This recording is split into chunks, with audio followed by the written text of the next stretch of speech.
the list of the mods. So I just want to read them and thank you all very, very much. Margie, Liz, Lois, Cindy, Claire, Christy, Kath, Terry, Laura, and Lisa. Thank you all very much for carrying us through and always keeping us up on what the Bears are doing. Mm-hmm. And we're very proud of what you do, and thank you for doing it.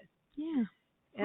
And Natasha has a list of winners for our hibernation contest, and she's going to read those for you. Yes, I am. So for the hibernation contest, it was kind of broken into 3 different categories. So everyone had to put in their guesses for the weight that the bears were going to go in, the date, and then the location. So that's broken up with each bear. So for the weight category, for Lucky, the winner is Sharon J. Mason. She had the closest guess. So again, Sharon J. Mason. For Holly, the weight winner is Claire Bear McEwen. And then for Tasha, the weight winner was Tina Michelle Hilton. So congrats to all of you. Just for clarification, their actual weights for Lucky, Holly, and Tasha were 482.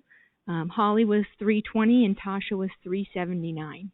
And then for the den date, same thing, broken up between Lucky, Holly, and Tasha.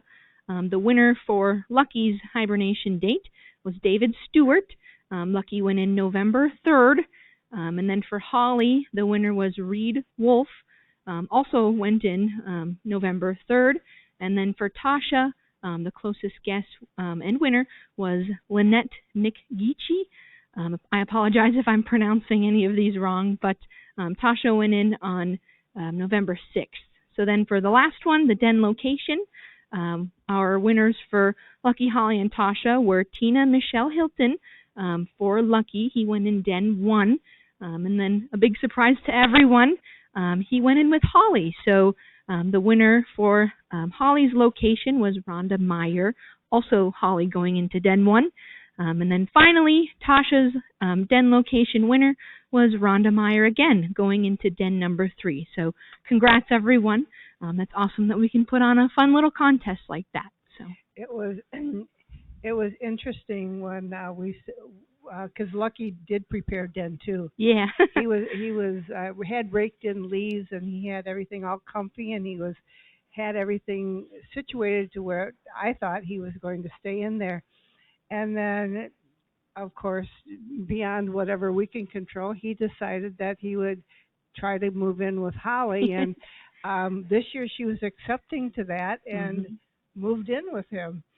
Or he moved in with her, and she didn't kick him out. Yeah. So that was really interesting.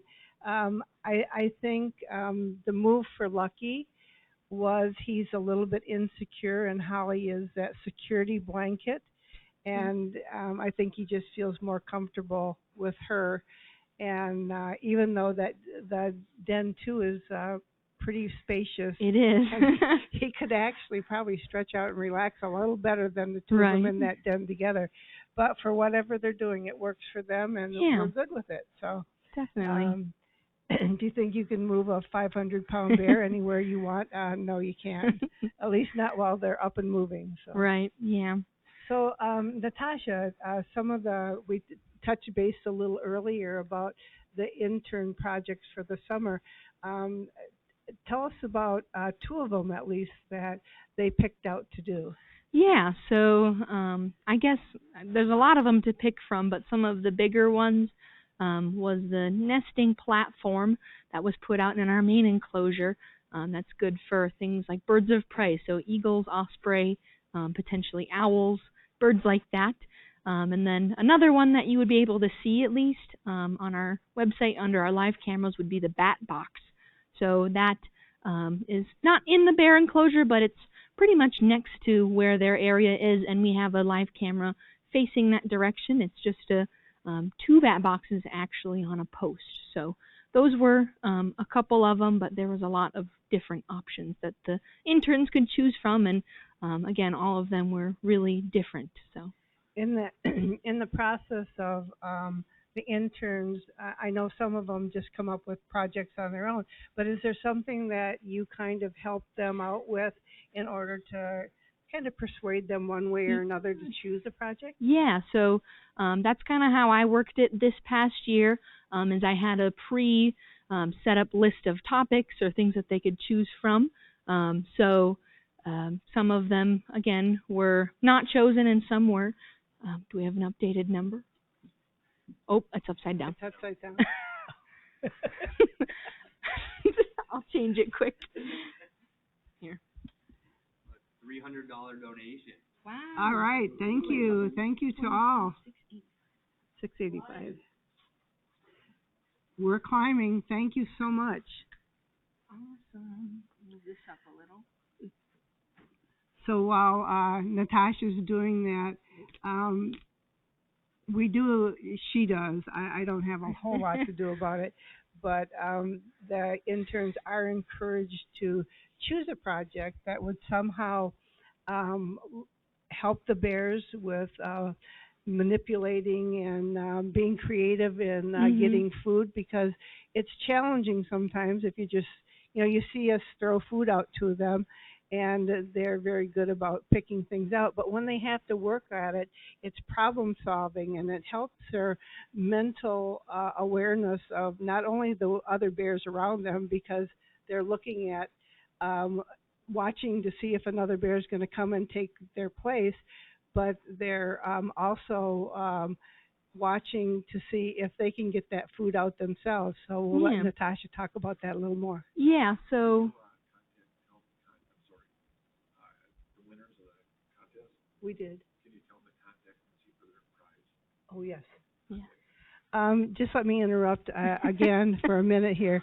If the winners of the contest would please contact Missy, I'm sure you can do that at www.bear.org, or you can contact us by phone, 218-365-7879, and Missy will help you with your prize. Awesome.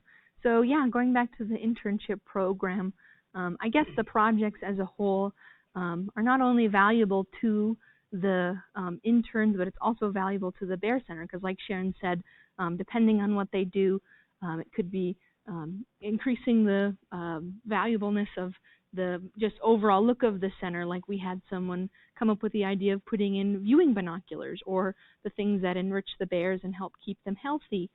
Or just other educational things that they put out and create that are super useful to us. But it's also super useful to them, because a lot of them learn new skills by doing that. Like the person who had built the nesting platform, and several other people who made some of those more physical objects, like the kind of PVC tube feeder and different bear enrichment items.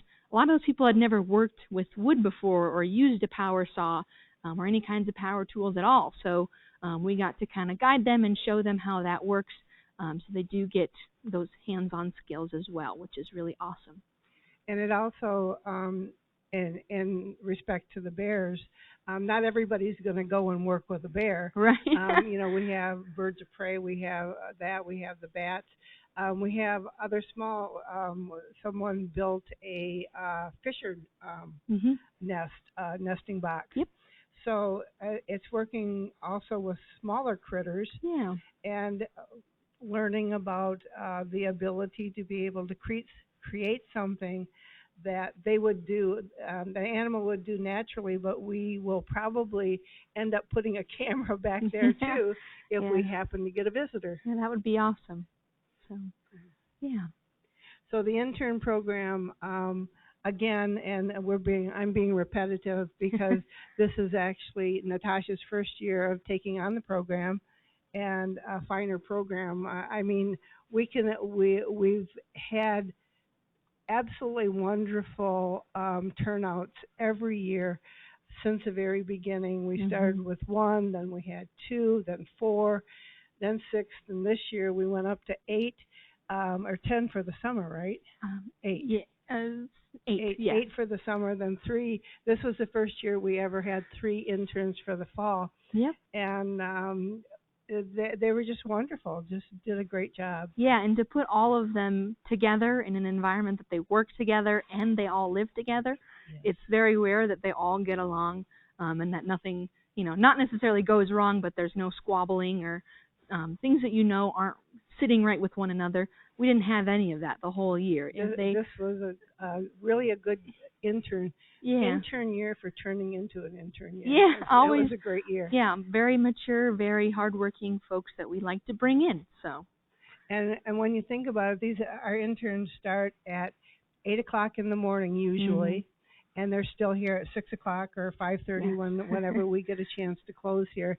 Usually it's between 5:30, but normally 6. And they're here all that time. They finish with opening the gates and locking everything up when they leave at night. So everything is done so very meticulously. Yeah. And under Natasha's guidance, Spencer helps out, I help out, but pretty much it falls on Natasha's shoulders. So Yeah. She's doing a great job, and I think will continue to do even a better job in the future. Again, Scott was talking about earlier how we're kind of giving the reins to the younger generation, and it's funny, how you kind of think about things when I have 14 hours to drive up here and think about things. And I was thinking a couple of days ago when I was driving up, so we have 20-year-olds here. We have, I think Amy may be in her 30s. And then we have someone in their 40s, 50s, 60s. I'm in my 70s.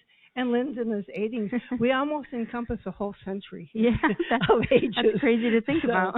It's pretty neat to think about. But because of you, though, and your continual giving, we're able to do the jobs that we do.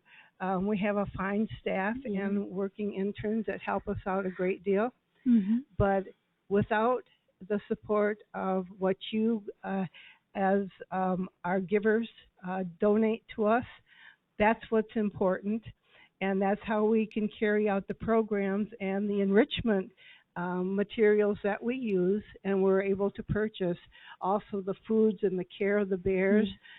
All that comes from contributions, folks that come through the door, our store membership. But this is our big fundraiser of the year, and it's the first full day that Natasha's going to be here with us. And I've done it many times. But to put this on our newbies' shoulders is interesting, but continue to give, please. And it doesn't matter if it's $5, $20, $100. Some people have even given more, $1,000. And we had someone give much more earlier today. But we thank you all, and we are currently at 25,685. So if we can move that up at any time this hour, please do so. Yeah, anything helps. So everything helps. So thank you, and we'll be back with you. Well, someone will be back with you at 3 o'clock. Thank you. Have a good afternoon.